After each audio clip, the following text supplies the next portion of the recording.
मंचर शहराच्या गजबजलेल्या बाजारतळ परिसरात आज एका दुकानाला अचानक आग लागली। मात्र परिसरातील नागरिकांनी दाखवलेल्या प्रसंगावधान आणि सतर्कतेमुळे ही आग वेळीच विझवण्यात यश आले असून यामुळे मोठा अनर्थ टळला आहे।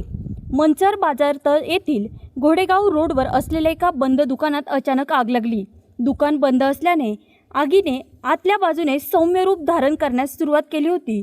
दुकानातून धूर येत असल्याचं पाहताच परिसरातील नागरिकांच्या ही बाब लक्षात आली।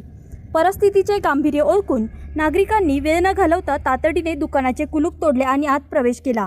पाण्याचा मारा करून आणि अग्निरोधक साधनांचा वापर करून आग पूर्णपणे विझवली। जर आग विझवण्यास थोडाही उशीर झाला असता तर आजूबाजूला असलेल्या दुकानांनाही याची झळ बसली असती आणि मोठे नुकसान झाले असते। नागरिकांनी दाखवलेल्या धाडसामुळे दुकानाचे मोठे नुकसान टळले आहे। तेथील आजूबाजूच्या ग्रामस्थांनी दाखवलेल्या सतर्कतेमुळे मोठा अनर्थ टळला आहे। बाजारतळ सारख्या दाट लोकवस्तीच्या ठिकाणी ही घटना घडल्याने काही काळ भीतीचे वातावरण होते, मात्र नागरिकांच्या सामूहिक प्रयत्नांनी ही आपत्ती टळली आहे। वृत्तसंकलन विभाग, द महाराष्ट्र अपडेट्स।